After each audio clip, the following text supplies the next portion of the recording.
Hi, this is Niels on Dynasty. Be kind, helpful, and grateful because it is better than being a jerk. And buy some silver, some platinum, and some crystallized osmium. You'll be grateful for the day that you have it when those prices do go up. Or go buy some Nike shoes and wear them out in a year and wish you'd got 5 ounces of silver instead. Your call. Life's full of choices and decisions. You must choose wisely. That's not what this is about. This is about a 34-minute old video, and I've been talking about Russia's building nuclear plants in Africa, and that's quite disturbing because they don't have a very safe record when it comes to building nuclear plants. They're building one in Egypt. They're building one in Burkina Faso. They're just like the chance of something going wrong with their safety procedures in building and the after effects of the lack of safety is a lot worse than America's engineering of nuclear power plants. And I think truly it'd be safer for the world if America built the nuclear power plants. But, America's been getting pushed out because all of us hate America now and we don't want to be involved in any country. And you don't see the long-term effects. We're pulling back from the world and that's cool. Russia's pushing in. That's really not cool because Chernobyl was 100 times worse than Long Island. Long Island was contained, not a problem. Chernobyl, you still can't live within, 80 miles of that place? It's a 160-mile square area. If Long Island was as bad as Chernobyl, New York would be empty right now. Our safety protocols are a lot better than the Russian safety protocols when it comes to building nuclear power plants. So hate America all you want, blah, blah, blah, blah.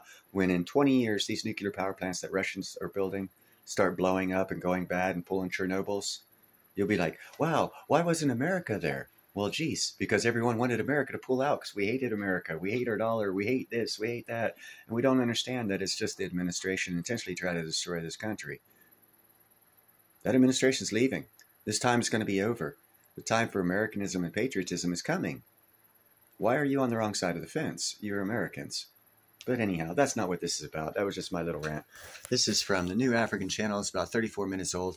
U.S. and Russia lock horns and race to build Ghana's nuclear power plant. Hot damn.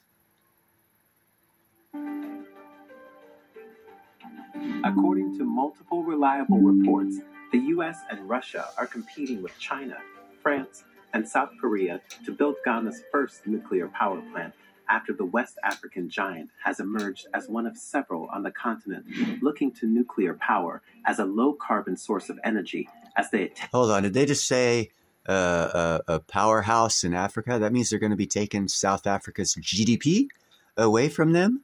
And that means BRICS' GDP will fall, which means future charts of BRICS are going to look bad?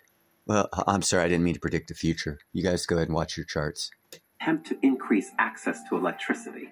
Ghana is moving to nuclear power to supplement its current mix of hydro, thermal, and renewable energy. The country must now select between competing options, which analysts say range from large-scale nuclear power projects to small modular reactors. What was that? Small modular reactors? Westinghouse, Rolls-Royce, small modular reactors, nuclear power of the future that Neil's been telling you about for 2 years. Is this the first time you're hearing about this? Y'all late. Catch up. To small modular reactors. People familiar with the ongoing process believe the U.S. has an advantage due to the two countries' close ties.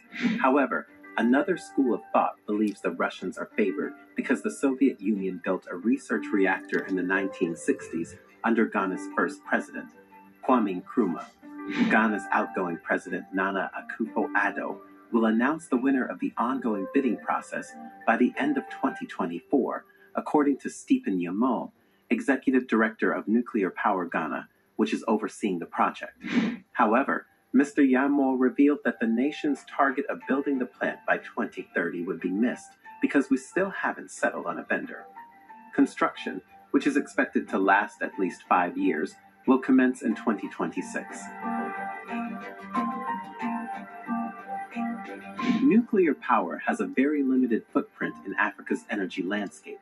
While there were early ambitions, many African countries have prioritized readily available resources like coal, natural gas, and hydropower for electricity generation. This is reflected in the fact that South Africa remains the only nation on the continent with a functioning nuclear power plant, built back in the 1980s. However, recognizing the need for a more diversified and secure energy mix, some countries are revisiting nuclear power. Egypt is leading the charge in this regard, with a Russia's building their power plants. nuclear power plant currently under construction. Also, Uganda, Rwanda, and Kenya have in the last year announced plans to explore this energy source. All of the nuclear ambitions of these nations will likely be made a reality with the help of Russia. Indeed, Moscow is really pushing hard to become a major player in Africa's nuclear future. Facing economic isolation due to sanctions following the invasion of Ukraine, Russia's state-owned nuclear company, Rosatom, has been actively signing agreements to develop nuclear technology in African countries. Burkina Faso, Egypt, and South Africa are among those that have partnered with Rosatom. This March, Russia announced similar agreements with Mali and Algeria, highlighting its ambition to not only become a key player in Africa's nuclear future, but also... Okay, hold on a second here. That's 5 countries on the continent of Africa, in the north, the west, the east, and the south, that are going to be building nuclear power plants that will be operational sometime around 2030. That's 5 countries going off grid from oil, coal, and natural gas, although all of those things will still be produced. So what does that do? Does that lower the price of energy? Well, I'll be a son of a gun, Neil.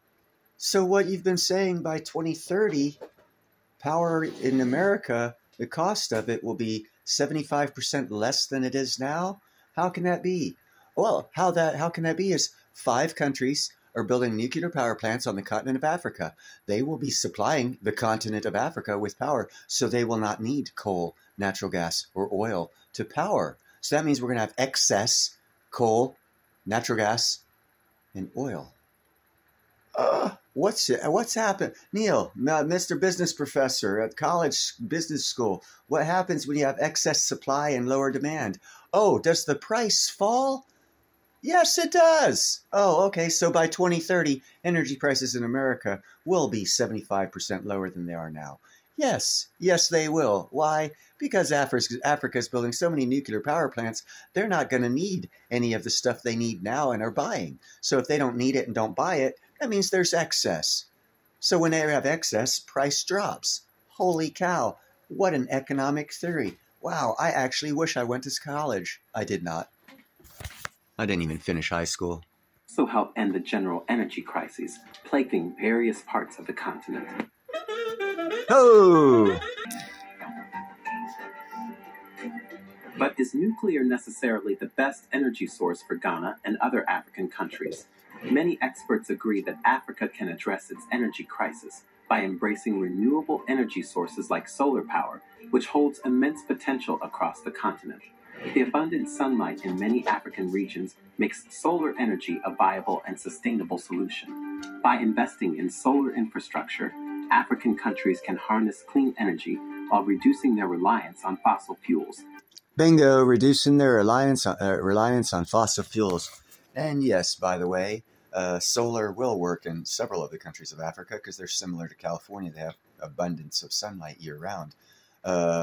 Solar doesn't work in Germany or in England because they have abundance of fog and cloudy days. So the renewable green energy of solar is not the best because every country's not the same.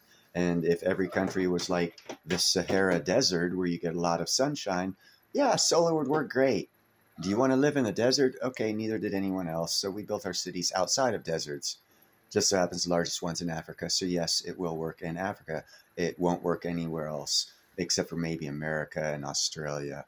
The rest of the countries of the world, solar really doesn't, it's not applicable because of their weather conditions. So you must consider that as well with the cheaper energy prices by 2030 because they are building solar plants down there because it is economically feasible, along with nuclear power stations and other forms of power generation that will require them not to buy, but to sell energy. So now you have a continent, one of only 7, that was a major importer of power, by 2030 will be exporting power. That lowers prices by 2030. It sure does. I'll be a son of a gun. Neil's right. Thereby mitigating environmental degradation and combating climate change. Additionally, solar power can be decentralized, allowing communities in remote areas to access electricity independently, thus improving living standards and fostering economic development. However, nuclear energy presents itself as a compelling alternative due to its high energy density and reliability. Nuclear power plants can generate large amounts of electricity consistently, making them suitable for meeting the growing energy demands of African nations. Okay, actually, guy's not totally explaining it out properly. What it is the nuclear power plants will allow them to have mega cities and have the power to power those mega cities. And right before that, they said the solar will be great in isolated or rural areas because they don't have roads or infrastructures like we do here in America. There is a lot more rural area than there is city area. So to accommodate that dynamic change from their society, our society, solar will play a big part because you can actually isolate a solar unit of power plant of panels, 1,000, 500, 100 of them, and have a base right there of the power battery units, and it can take care of that one small village that's out in the away from the cities. But what Africa's doing by doing these power plants, these nuclear power plants, is they're wanting to build New York City style of cities. That's why also, if you've watched my reports, there's 5 massive rail projects going on in Africa to connect all these major cities. And you're like, Neil, so what? Well, economic opportunity. They're trying to build a city here in California, just north of me, by like 20 miles. They're selling the point, saying, hey, you pay taxes for it, we'll take your money and you'll have a place to live. We'll sell it to you for billions of dollars, and because your taxpayers built it, we'll take the profit. So it's probably not going to happen because they're greedy in building that city.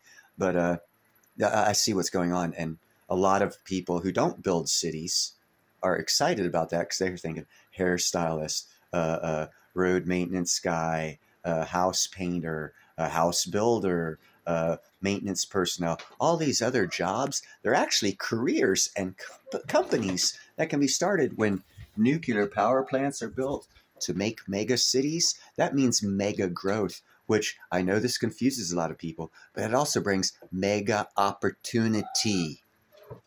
Opportunity can breed wealth. That's why I say mega opportunity is in Africa. If you don't like it, hey, continue investing in Wall Street. They're doing great. I don't know what to tell you.